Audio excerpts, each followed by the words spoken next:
At 71, John Travolta just made a decision that shocked his closest friends. After losing Kelly Preston in 2020 and his son Jett years before, something changed inside him. In 2025, he started saying goodbye in ways that worried everyone around him. He's been giving away personal items that meant everything to him. He recorded what he calls his final message to fans. His family is scared. The death hoaxes this year weren't random. There's something he's not telling us. What John discovered about his own future will break your heart. The story of John Joseph Travolta begins not under the bright lights of Hollywood, but in the working-class grit of Englewood, New Jersey. Born on February 18, 1954, he was the baby of the family, the youngest of 6 children in a house that was bursting at the seams with noise, love, and artistic repression. His father, Salvatore Travolta, was a man of the earth, a second-generation Italian-American who owned and operated a small tire repair shop. Salvatore carried the weight of the family's survival on his back, his hands permanently stained with grease and rubber. He represented stability, pragmatism, and the hard reality of paying bills. In stark contrast, John's mother, Helen, was the dreamer. She was the glue holding the domestic sphere together, but she was also a woman who had tasted the spotlight. A former actress and singer who later taught drama, Helen filled the cramped house with the echoes of what could have been. For young John, the living room was more than just a place to watch television. It was his first stage. While the family finances were perpetually tight, the cultural wealth of the household was immense. Helen would rehearse for community theater productions of The Sound of Music or My Fair Lady right there on the rug. John, barely out of toddler's clothes, watched her with wide, glowing eyes. At age 12, the pull became magnetic. He didn't just watch, he absorbed. The dichotomy of his childhood was sharp. Inside the house, he was a prodigy. He would jump into his mother's rehearsals uninvited, mimicking gestures, singing in perfect pitch, and contorting his face into dramatic expressions that amused the neighbors peeking through the windows. Outside the house, he was a target. At school, John was bullied relentlessly. He was thin, fair-skinned, earning the mocking nickname Pinky, and he suffered from a persistent stutter that tangled his tongue whenever he tried to speak his mind.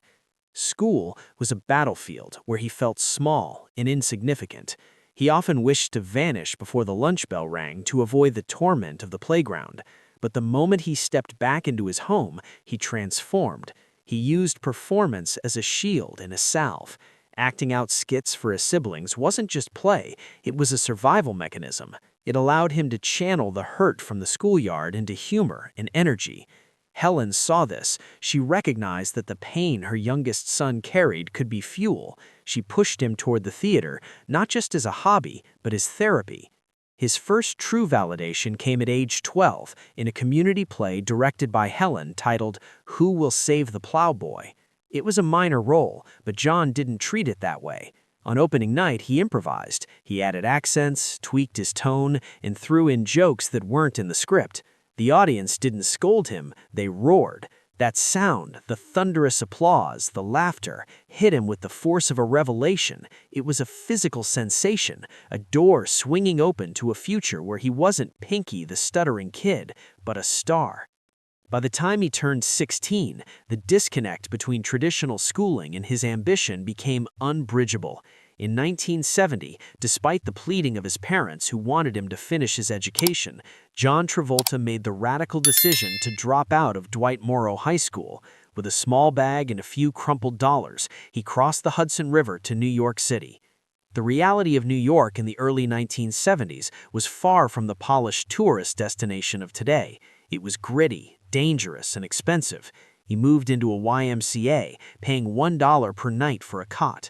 To survive, he took every menial job available, washing dishes in humid, cramped kitchens, delivering flowers to people living lives he could only dream of, cleaning floors and scrubbing toilets. During the daylight hours, he was a student of the craft. He enrolled at the neighborhood Playhouse School of the Theater, where he met Dan Sullivan. Sullivan was a stern but brilliant voice coach who saw the raw, unrefined potential in the teenager.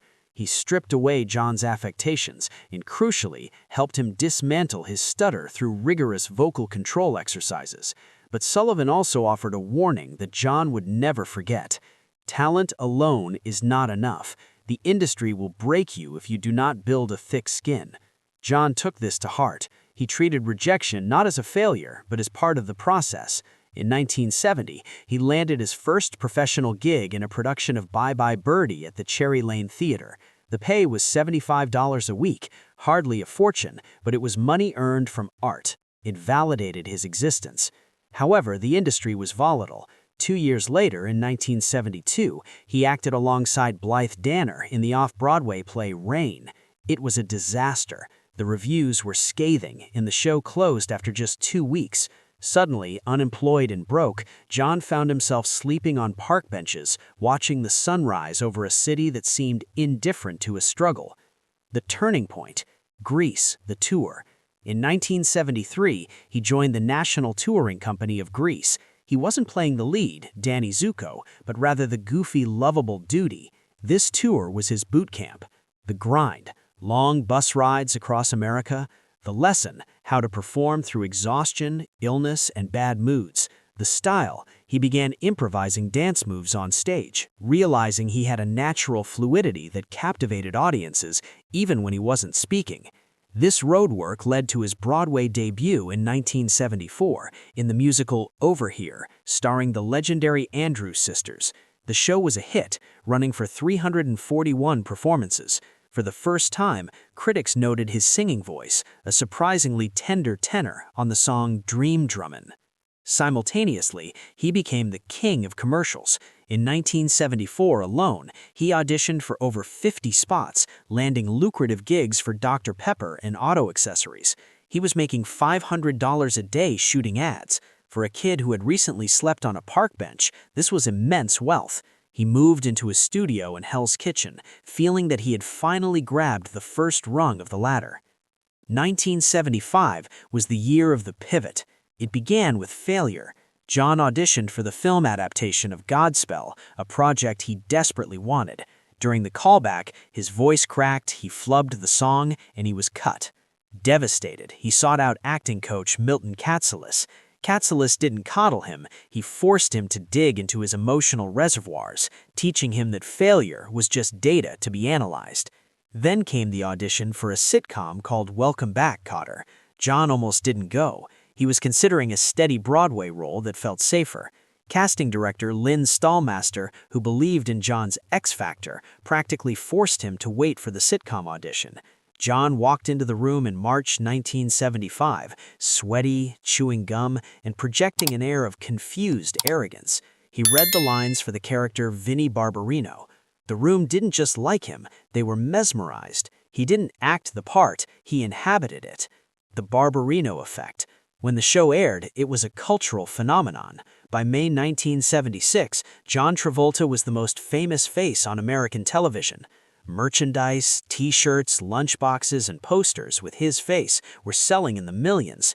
Catchphrases, "up your nose with a rubber hose," became a national idiom. The look: teenagers across the country mimicked his strut and his feathered hair. But John wanted to be taken seriously. He took a role in the TV movie The Boy in the Plastic Bubble, 1976, playing a teen born without an immune system. The film was a massive ratings hit, but it brought personal tragedy. He fell in love with his on-screen mother, actress Diana Hyland. Their romance was intense, but short-lived. Diana died of breast cancer shortly after filming. John was 22, holding his dying lover in his arms. The grief matured him instantly. He carried a heaviness in his eyes that no acting class could teach.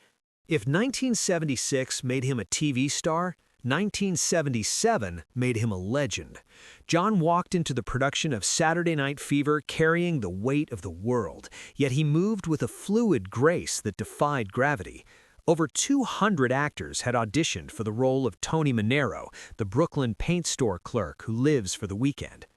The anatomy of a performance: John didn't just learn the steps, he engineered the character's physical presence. He famously based Tony's strut on a brief clip he had seen of a character walking in the Brady Bunch, a bee-stung swagger that projected confidence to hide insecurity. The work ethic. For the You Should Be Dancing sequence, director John Badham demanded perfection. They shot over 100 takes. John danced until his knees were literally bleeding, soaking through the polyester suit, refusing to stop until the energy was transcendent. The suit.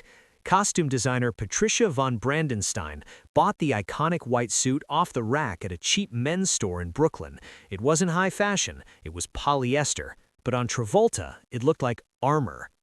The cultural explosion. When Saturday Night Fever premiered in December 1977, it triggered a global seismic shift. Box office, it earned $90 million in the US and $350 million worldwide. The soundtrack, fueled by the Bee Gees, the album sold 40 million copies globally, 16 million in the US. It remains the second best-selling soundtrack in history, eclipsed only by The Bodyguard. The acclaim. At 23, John Travolta became the youngest performer since 1932 to receive a Best Actor Oscar nomination. But behind the disco ball, darkness lurked. During the filming, John witnessed a violent brawl in a real Brooklyn nightclub. The terror of that moment, the noise, the blood, informed his performance. He realized that Tony Manero wasn't a hero, he was a desperate kid trapped in a dead-end life. Grease. The peak of the wave. Before the dust settled on Fever, John pivoted to Grease 1978. He had outgrown the role of Duty. Now he was Danny Zuko. The producers were hesitant. They actually considered Henry Winkler, the Fonz, for the role. John secured the part by singing Greased Lightning live on set, proving he had the vocal chops to match the swagger. Filming at Venice High School in the summer of 1977 was chaotic. During the hand jive scene, involving 500 extras in a stiflingly hot gym, John cut his hand during a stunt. He wrapped it up and kept dancing. That energy, frantic, joyful, sweating, bled into the film. The tragic paradox. While filming the final exuberant scenes of Grease, John received the news that his mother, Helen, had died of cancer. She had hidden the severity of her illness to protect his focus. The man dancing on screen, singing "You're the One That I Want," was internally screaming with grief. Grease became the highest-grossing musical of the 20th century. Budget, $6 million. Global box office, $395 million. Travolta's paycheck, $2.5 million, making him the highest-paid actor in Hollywood. By 1978, John Travolta was not just an actor, he was an industry unto himself. He even released a pop ballad, Let Her In, which went to number 10 on the Billboard Hot 100. He was untouchable, or so he thought. Hollywood loves a rise, but it feasts on a fall. The 1980s were brutal for John Travolta. It started with choices. In 1978, he was offered the lead in American Gigolo and An Officer and a Gentleman. He turned them down. Richard Gere took them and became a superstar. He was offered the lead in Splash. He turned it down. Tom Hanks took it. Most hauntingly, in 1986, he was offered the role of Maverick in Top Gun. An aviation enthusiast who was already a pilot, John seemed perfect, but he suffered from a temporary fear of heights and turned it down. Tom Cruise took the role, and the film grossed $357 million, defining the decade. John later admitted this was a strategic catastrophe. The flops pile up. Urban Cowboy, 1980, a moderate hit but physically costly. John insisted on riding a mechanical bull for real, fracturing his ankle. Blowout, 1981, a critical masterpiece by Brian De Palma where John gave a raw, paranoid performance, using his own screams of frustration for the sound mix. However, the film was too dark for audiences expecting Danny Zuko. It bombed. Staying Alive, 1983, directed by Sylvester Stallone. While it made money, $127 million, it was critically eviscerated. John looked sculpted, but the soul of Tony Manero was gone. Perfect, 1985, The Nader, a film about aerobics and journalism that was laughed out of theaters. It grossed only $12.9 million against a $20 million budget. By 1989, John Travolta was considered box office poison. Executives wouldn't take meetings with him. To make matters worse, his financial house was crumbling. In a shocking revelation, he discovered that due to poor management and bad investments, much of the $100 million he had generated in the 70s was gone. He was sued for $5 million by a former manager. However, two things happened in this dark period that saved his life, if not his career. Scientology. In 1989, seeking stability, he dove deeper into the Church of Scientology, finding a structure that he felt he lacked. Kelly Preston. He met actress Kelly Preston. They bonded on their shared faith and a desire for a family. In a world that had rejected him, she became his anchor. They married in 1991. The comeback began with a whisper, not a bang. Look Who's Talking, 1989, was a silly comedy with a talking baby voiced by Bruce Willis. Nobody expected much, but the chemistry between Travolta and the baby was charming. The film exploded, earning $297 million. It didn't make him cool again, but it made him employable. Then came the script that defied logic. Quentin Tarantino, a young video store clerk turned director, wanted Travolta for his new gangster film, Pulp Fiction. The studio fought him. They wanted Daniel Day-Lewis or Bruce Willis for the role of Vincent Vega. Tarantino threatened to kill the movie if he couldn't have Travolta. The twist at Jackrabbit Slim. Filming in 1994, Travolta channeled a lazy, heroin-chic charisma that was the antithesis of the high-energy Tony Manero. The iconic dance scene with Uma Thurman was fraught with tension. The reality, Travolta had just returned from Europe and was exhausted. The mechanics, they shot the dance for hours. Tarantino wanted it to look unrehearsed. The accident, in a later scene, the gun malfunctioned and Travolta essentially improvised the shock shooting Marvin in the face. Pulp Fiction won the Palme d'Or at Cannes and grossed $213 million on a tiny $8 million budget.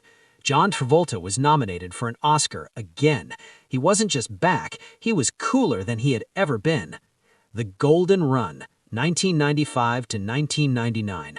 Riding this wave, he became the highest-paid actor in Hollywood again, commanding $20 million per film. Get Shorty, 1995. He played Chili Palmer, a mobster who loves movies. He used real dialogue he heard from wise guys in Miami. The film made $72 million and won him a Golden Globe. Face Off, 1997, an action opera. John spent hours in the makeup chair having his face taped and prosthetics applied to look like Nicolas Cage. The film was a massive hit, grossing $245 million. The Brush with Death. In 1995, reality struck again. While piloting his Gulfstream II jet with his family on board, the electrical system failed completely over Washington, D.C. No radio, no lights, no navigation. A commercial Boeing 727 had to be diverted to guide him down through the clouds like a shepherd. He made an emergency landing that aviation experts later called miraculous. He barely spoke of it, but it shook him to his core. The new millennium brought a mix of bizarre choices and unbearable pain. In 2000, he cashed in his political capital to make Battlefield Earth, a sci-fi epic based on the founder of Scientology's novel. He invested $20 million of his own money. It was a catastrophe of historic proportions, earning only $29 million worldwide and sweeping the Golden Raspberry Awards. It remains a cautionary tale of unchecked ego in Hollywood. But career failure pales in comparison to parental loss. The Death of Jett, 2009. On a family vacation in the Bahamas, his 16-year-old son, Jett, who had a history of seizures, Kawasaki disease, collapsed in the bathroom. John performed CPR until his arms gave out, screaming for his son to breathe. Jett died. The aftermath was gruesome. An ambulance driver attempted to extort $25 million from the grieving father, threatening to release private details. John went to court, testifying in agonizing detail about his son's last moments. The case ended in a mistrial, and John eventually dropped it to save his family further pain. He retreated from the world. The birth of his son Benjamin in 2010 was, he said, the glue that put the family back together. The final blow, 2020. In July 2020, the world was stunned when John announced that Kelly Preston, his wife of 29 years, had died of breast cancer at age 57. She had fought the battle silently for 2 years. John was now a widower, a single father, and a man who had lost the 3 most important women in his life: his mother, his girlfriend Diana, and his wife Kelly, to the same disease or tragedy. The recent years, 2021 to 2025. John didn't vanish, he evolved. The People vs. O.J. Simpson, 2016. He returned to TV as Robert Shapiro, gaining 25 pounds and delivering a campy, intense performance that earned him an Emmy nomination. The Holiday Surprise. In November 2025, he appeared as Santa Claus in a Capital One commercial. At 71, surrounded by 50 dancers, he recreated the Saturday Night Fever moves. He looked older, yes, but the spark was there. It was a defiance of age and grief. This brings us to the present moment in late 2025. The rumors swirling around John Travolta are not just tabloid fodder, they reflect a man engaging in death cleaning, the Swedish concept of organizing one's affairs to ease the burden on survivors. The indicators: asset liquidation. He has been systematically selling off parts of his massive property portfolio, including his Florida home with the private runway. The final message. The video he recorded for fans wasn't a suicide note, but it had the tone of a valediction. He spoke of gratitude and completion. The hoaxes. The internet death hoaxes of 2025 hit a nerve because they felt plausible. The public knows how much loss he has endured. However, those close to him suggest a different interpretation. John isn't dying, he is shedding. After 50 years of being John Travolta the star, he is transitioning into John Travolta the father and survivor. He still pilots his Boeing 707 for charitable missions, delivering aid to disaster zones. He mentors young actors, passing on the lessons Dan Sullivan taught him 55 years ago. Conclusion: from the shy boy in Englewood who practiced in the living room to the disco king, the hitman, and the grieving father, John Travolta's life is a map of the human experience. He has earned over $4 billion at the global box office. He has survived the death of a son and a wife. He has survived humiliating flops and celebrated dizzying comebacks. If 2025 is indeed the year he steps back, he leaves behind a legacy that is not just about movies, but about survival. He proved that you can lose everything, your dignity, your money, your loved ones, and still find a reason to dance.